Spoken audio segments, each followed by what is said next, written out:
Is that beautiful or what? Stay tuned, we're going to tell you all about it.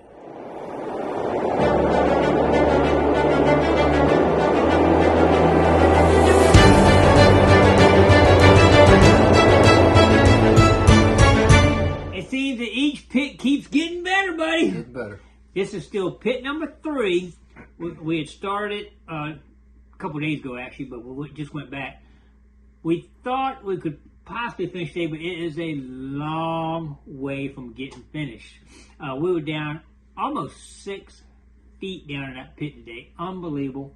But just to give you a little quick rundown of what's going on here. We actually found what we believe is a 1600s settlement. Not just one house, but I'm thinking maybe a settlement for the amount of stuff we're finding and everything.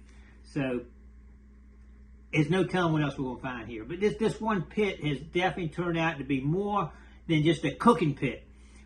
Lots more bottles, a lot more pottery in it. So we're looking, and we're not halfway through yet. No. Not even halfway through, and no telling what else we're going to find. So it's really turned out to be a really great pit. We're going to do the same thing today. I'm going to show you the glass.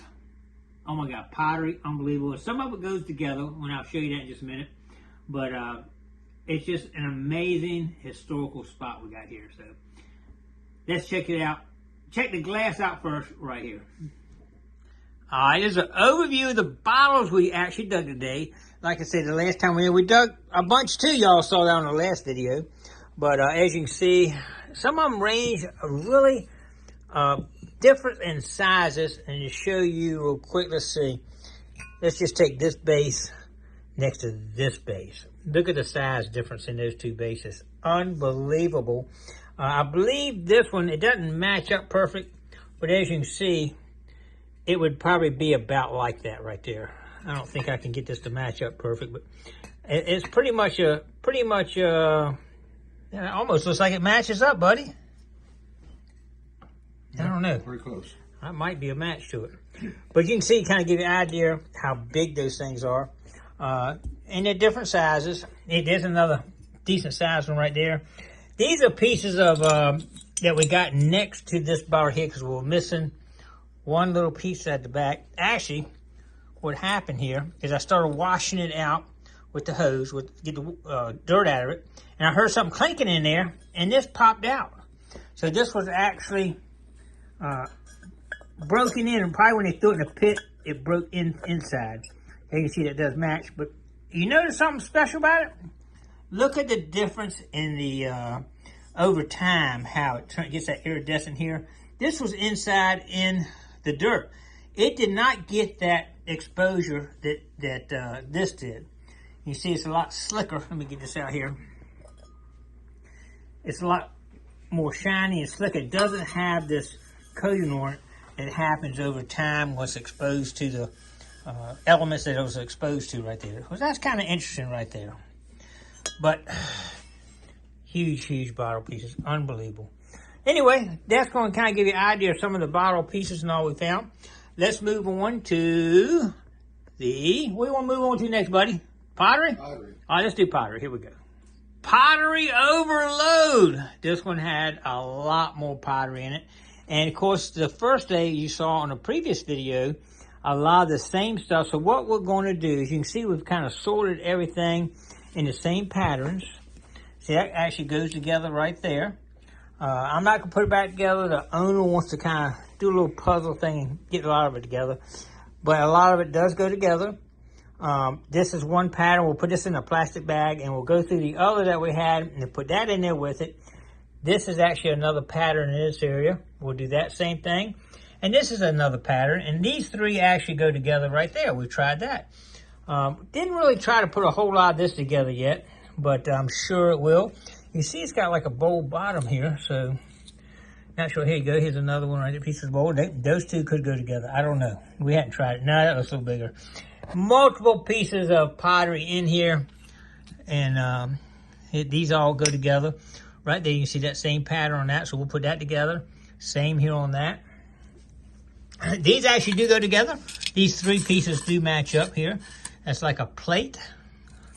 That's pretty cool right there. And some redware over here, which I believe that is. We just threw these in here. This is pretty cool. This is actually a pig jar with the tusk. That is pretty cool right there. And some more pig jars, another tusk right there. We did have a couple pieces of glass we missed on the last I want to show here. This one right here, you see me find a couple tops that look like that, like this. But look at that. I'm not sure what these actually went to, but this is actually a lid to like maybe a jar or something right there, which is pretty cool. Case gin maybe? Not sure. It's old though. That's all we know right now.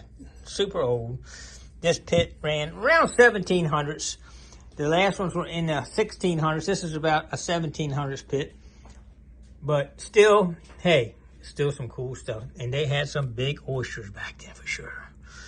All right, let's get this cleared up here, and we'll go on to the pipe stems and a few other and some metal stuff and also. Let's check that out. They were some heavy smokers, weren't they, buddy? Oh, yes. Actually, this is less than we've been getting out of the pits. Some of the other pits had a lot more than this in them. But I'm thinking this pit was more of a trash pit than a cooking pit.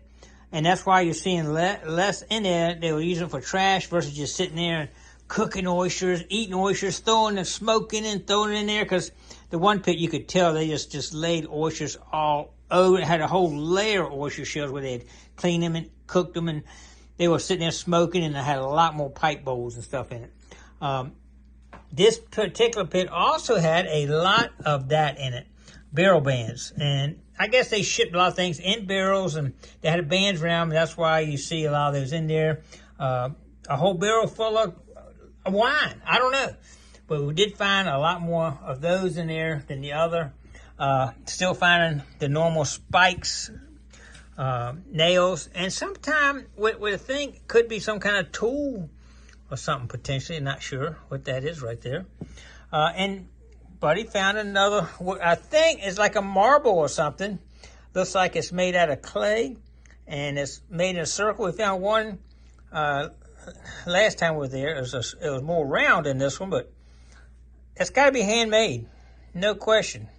And it's pretty light. It's clay. Pretty cool right there. But we're enjoying it, going out there and just digging the heck out of this old stuff. We're loving it. Buddy, ready to head back tomorrow? I'm ready. Let's go now. Oh my God. We need to get a tent and just pitch a tent out there and spend the night, because this, man, it just gives you so much drive to get back out there, just not knowing what you're going to find. And it's not like we're digging a recent 1900s house. This is 16 to 1700s. So super, super cool. The pipes, we did measure the pipes in this pit, and it runs between 1680 and 1720. Pit number 1 and pit number 2 actually went back real early, the early 1600s and mid 1600s. So it's amazing. It's just amazing. This is a little bit newer pit, maybe 50 years or whatever, but still it's old. Late 1600s, maybe early 1700s. Unbelievable. All right, appreciate everybody coming along. Don't forget to click like, comment below. Subscribe to the Gigmaster. And we'll see you tomorrow. Stay tuned.